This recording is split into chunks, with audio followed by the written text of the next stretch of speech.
Welcome back to the Seraphine podcast and YouTube channel. I am Seraphine Arocha, and we have something special for you guys.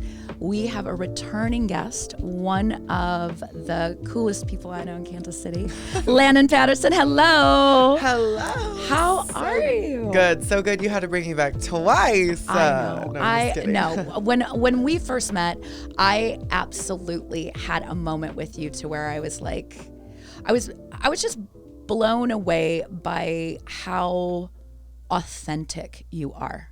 And it's so funny because you're intimidating because you're beautiful, you're tall, you're outspoken about being transgender, but also being you. I mean, Right. like, and I love that authenticity, but it can be intimidating, especially last year when I was like dipping my toes in so many different things and trying to understand and unlearn some different things. And you were so generous with the way you gave of yourself to me. You're someone who I always look at your Instagram, I look at your TikTok, you have blown up. Oh my God. I know. So I'm throwing it to you. All right. How many freaking followers do you have now? So on TikTok, I literally went from like, I think 60K before my surgery. And then I posted like my journey and everything, and it blew up like in a day. So I literally went up to like 200. It was up to like 230 something. It went down because I kind of stopped posting. I kind of got in a state of like sadness because I didn't really, was recovering from surgery, and the comments that people were leaving got to me. But so I kind of stopped, but I'm now at like 223,000 and then I hit 35K on Instagram. That's amazing. Right, but it's so hard to grow on Instagram. Yeah. But oh my God, it's getting awful. TikTok finally like helped me grow again. Yeah. Like I noticed like more traction in my like growth, and it made me feel good. So what do you think happened to where more people just started to be like, no, I actually want to see this person again and again in my feed?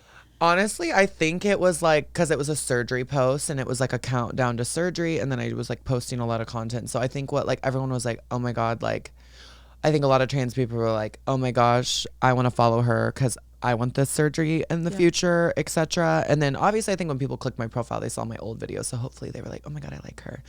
But I think people wanted to see the after. Like people want to see the end result. So I need to get back. I want to start posting now that like I'm almost 7 months post surgery. So a lot of my swelling is down a lot than what it started. It's still constantly changing, but now I'm at a place where I feel confident enough to post before and afters, because when I was posting in the beginning, like people were rude and ruthless and would just comment dumb shit. Like, am I allowed to cuss? Of course you are. Oh, cool. Go for it. They would just comment dumb stuff and be like, you look the same. Like, you don't even look different. Like, just horrible things. And like, you're in the midst of recovery. Like, you just spent like 30 grand on these surgeries for people to comment and tell you like, you don't look good, you look the same, you look horrible. And I'm like, I literally am swollen to the point of like I look like an egg. I've been sliced and diced in a 7-hour surgery. I'm not gonna look gorgeous till I heal. But people are psychopaths online. God, I so can't I even crawled imagine. into a hole. Yeah. Oh. Did you give yourself a break? I had to. And like, I remember being like, oh my God, my goal is to like blow up on TikTok this year. I'm going to do it. La, la, la. I want to like have a following, and I want to like really go ham. Cause sometimes I always kind of was like, I don't really have that many followers. So like, should I really not act like I do, but should I take advantage of it? Even though I did have a platform before. Yeah.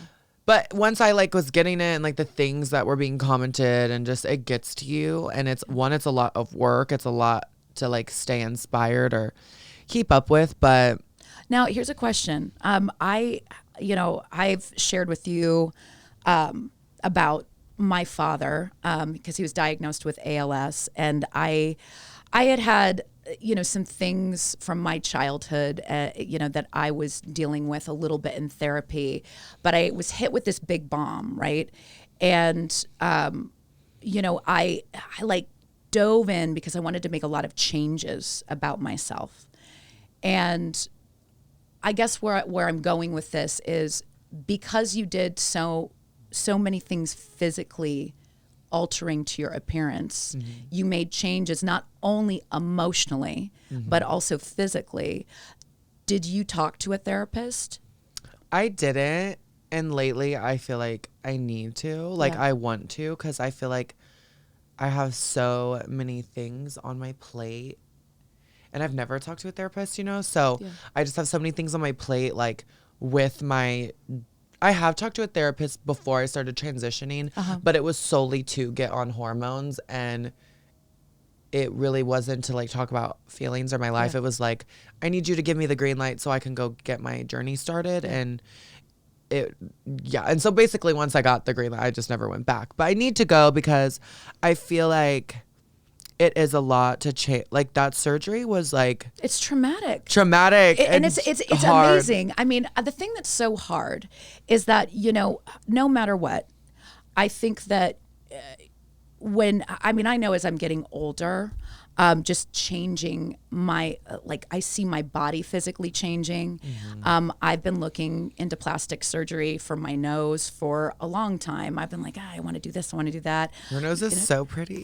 You're so pretty. Thank you. You're beautiful too, but you know that feeling of just punishing yourself. Oh, yes. And then on top of it, you know, you add wanting to make changes within yourself to kind of go with the person that you want to portray out in public and with your friends and with your family. And you know, I have to honestly say that, you know, this last year, I didn't have enough tools to keep going in a way to where I felt like I could fill my cup up again, to be like to feel authentic in myself. Because when I was coming home, I was like burnt out. I was tired. I was like shutting down and almost like not myself. And I guess, you know, I've always been fascinated with people who seem to have like this like endless well of strength. And you are somebody who really conveys somebody who can take on a lot. But I also understand, because I've had conversations with you enough to know that your heart is so big and you're so empathetic to other people that I can only imagine reading those comments and feeling the way you did. And I guess it's the older mama in me saying to you, like, if you get a chance to do it, you know, you have people who are following your life on TikTok. They're inspired by you, but you can get tapped out, you know? And I want you to have that support system, because you're such an incredible support system for other people. So. Right. Yeah, no. Yeah. So definitely for sure want to do that, just because, like I said, yeah, it is hard, like having people comment things like that, or just in general. So it just made recovery kind of like harder on yourself. And like when you get surgeries like that, so like you have an expectation of like what you want to look like, but like you just don't really know. And then like so before the surgery, I was insecure about things that I felt like made me masculine, you know? So then while you're recovering and you're swollen and you're bruised, can I lift this? Of course you can. Okay. So you're swollen, you're bruised. Now you're just like hyper aware of everything. So then you're like, this looks a little crooked. Why is this side look this way? Oh my gosh, am I gonna have to get a revision? Like I remember when I first like got like, so I got my chin done, like he shaved the bones in it, and then I got lipo. The bottom underneath of your chin gets so swollen, and like I felt this like crazy bump, and I thought like my chin was like shaved unevenly, but it was literally like just swelling. But you're feeling these things, your mind is wandering, you maybe nudge yourself in the nose. Like I've like bumped my nose a couple times. I'm like, oh my God, is it crooked? Like, is something wrong with it? You know, all these things. And so you're just like hyper aware of your face. So then you're starting to have insecurities about things that like aren't really like, do I look masculine? Now it's like, oh my God, do I look botched? Did I get fucked up? Yeah. So totally. I'm just like, you're in this mental whatever. And then you're having people comment and tell you, you look the same, and you're Oh, like, God. I don't want to look the same. I didn't Especially spend- after how many hours of surgery? How many Like, surgeries have you had? So the face. So I'll just start from like Yeah. top to bottom. Yes. No, I'm I just love kidding. you. So I had facial feminization, which is different for everybody. So it could be 6 procedures. It could be 2. It's literally just a series of surgeries that are to feminize the face. Some people do them spread out. Some people do it all at once. So I did everything at once. As of right now that I wanted, I might do more later. Who knows? So I had a type 3 brow bone reduction. So What does that entail? So that's like 3 surgeries to me, basically. So what they do is they like cut me like Frankenstein, like from my hairline and behind my ears, and they literally pulled my face down. Sorry if you're trigger warning. I know, trigger warning, right? Yeah, yeah, right. So they literally like pulled my face off and my hair back to flatten this frontal bone. So like in male anatomy and their skulls are built almost kind of like Cro-Magnon, think of like Neanderthal or caveman. Yeah. Obviously, some cases are worse than others, etc. It's just more feminine. Like, what is masculine, what is feminine? Anyway, but it's more feminine for it to appear flatter and open up the eyes. So they pulled all that down they cutted like a hole out of my forehead, pulled the sinus out and flattened it and bolted it back on with titanium.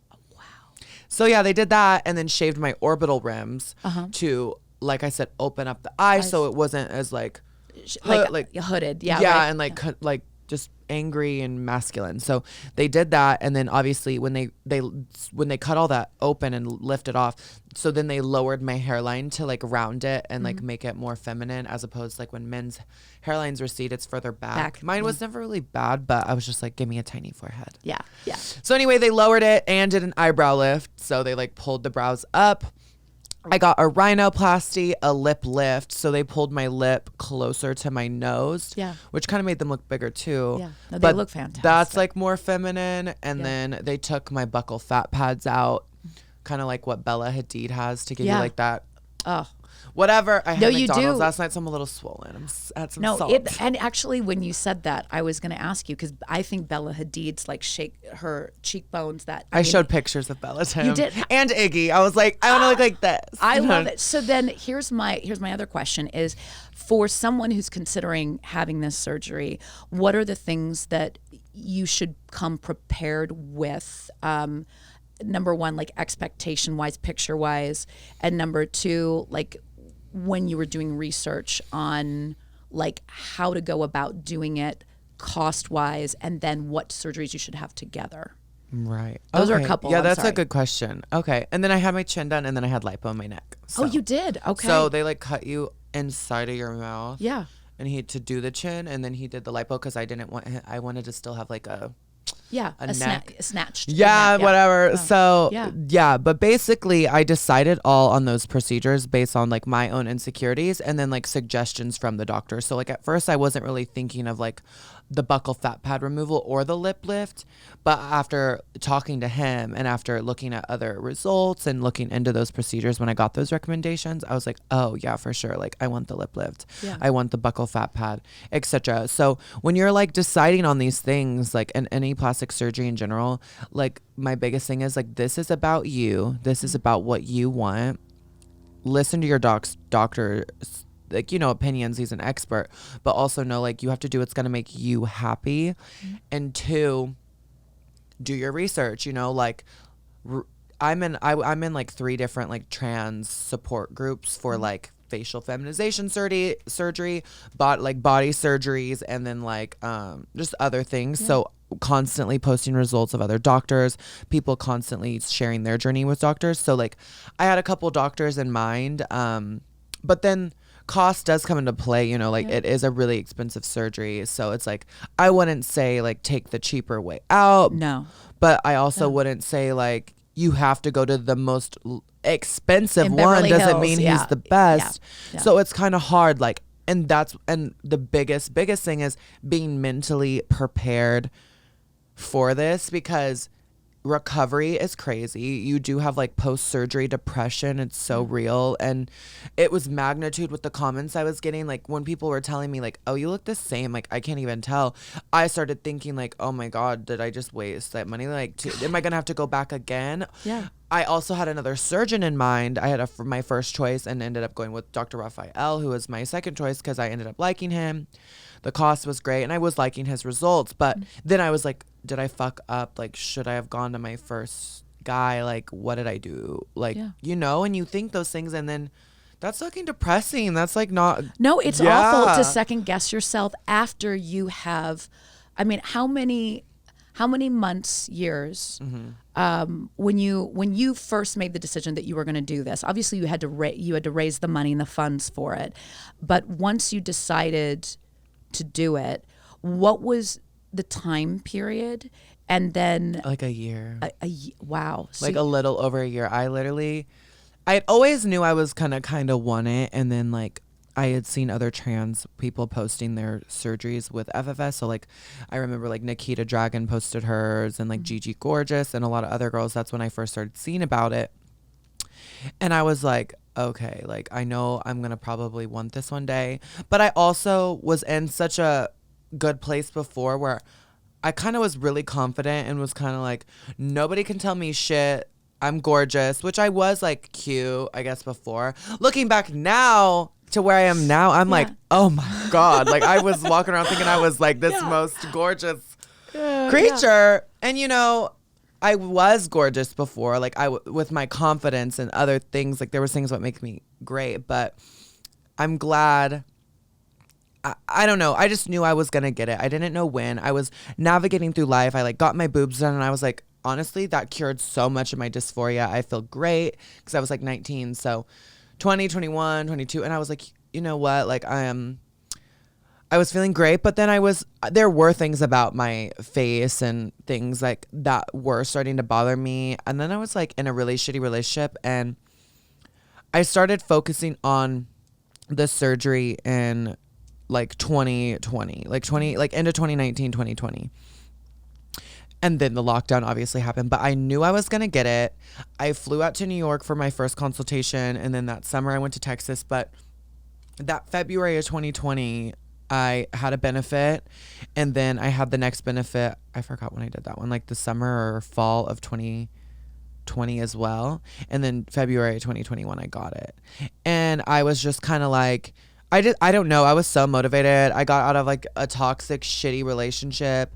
And I was like, you know what? Like, I'm going to get this. I want this. I want this so bad. And I luckily have a great place I work and supporters, you know, that also supported me and helped donate and fundraise with me. Plus, I was just like working my ass off to pay for it too. I saw you. So I'm like, I just did it. I think, you know, and that's a testament, I think, to anyone who has had a bad relationship. I think that when you're in a place of change and like evolving yourself and trying to better yourself, it's like a fire is underneath your ass. And I do believe, and you know, a lot of people have debated me on this, but I say over and over again, when I dress up for the part, like when I usually can show up and feel all the emotions, right? Like if I put makeup on, if I dress up, if I actually get the outside to match what I feel on the inside, that's where I'm like a powerhouse. What's the worst feeling in the world is when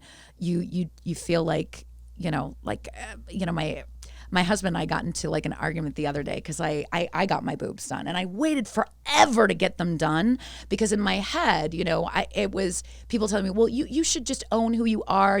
Why are you so insecure about your boobs? And I'm like, I just always wanted to have them, right? So then I got them literally. I hate people who say those things like, oh, you're insecure.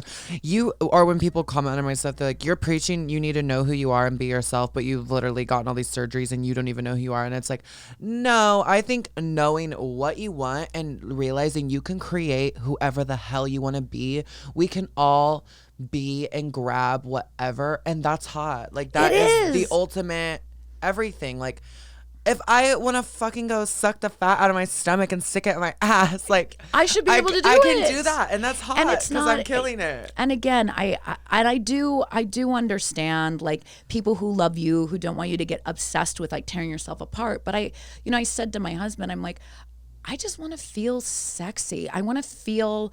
I lived too long my whole life looking in the mirror and just being like, I don't like that I don't have breasts. And if you could fix it, yeah, then let's do it. Freaking do it, right? Right. So, I don't know. I as we wrap up this segment, though, I want to really hone in on your advice to people who are thinking about surgery in general, and then to people who are considering, who are transgender, who want to go into a surgery that will make them feel either more feminine, more masculine. What's your advice?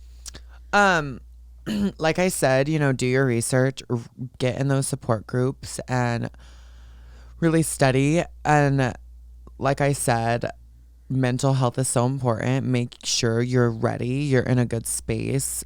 And even though I thought I was in a great space, it was still hard. So just patience and doing it for you, only you. And like, because that's something that's got me through this, is like I did this for me and stuff. I didn't do it for a man. I didn't do it for someone to like me. I did this for myself. But patience is key. So like, I've only gotten better with time when you're healing. And we all want these things now, and you're like, oh, I wish I did it younger, I wish I did it sooner, or I wish I would heal quicker.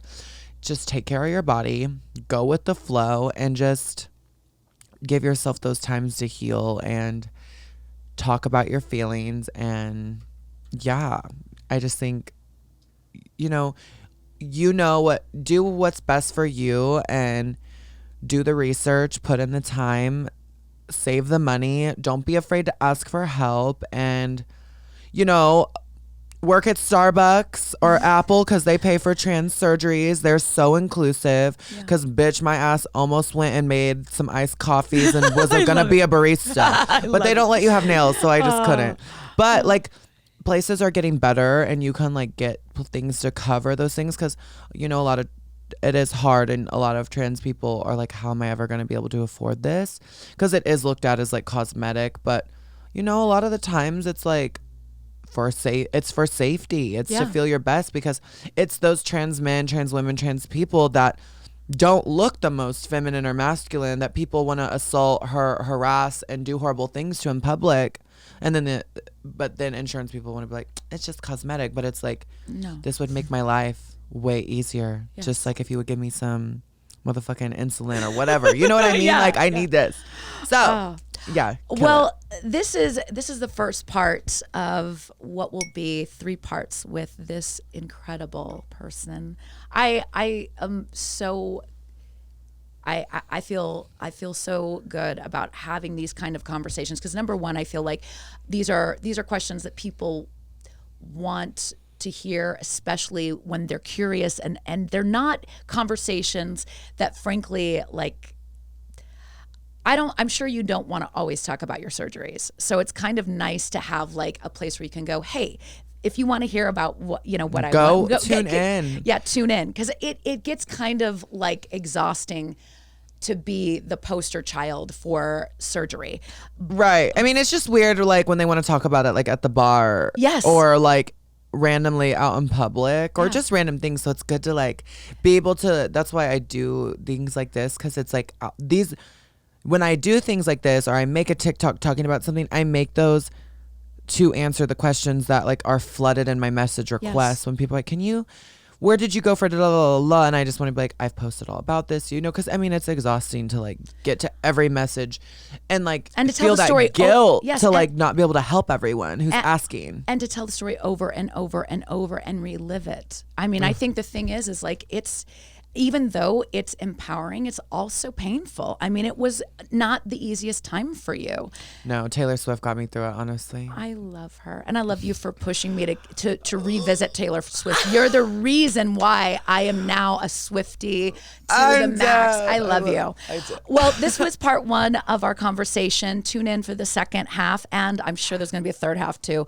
We love you guys. Please hit the like, subscribe button below. And if you do have questions, please give them to me, and then I'll filter through them and give them to you, and maybe we'll do another follow up with a Q&A with Landon. Oh my God, Q&A. It'll be really good. Answer the questions in the comment. I love it. Well, thank you guys, and we'll see you on the other side. Bye-bye.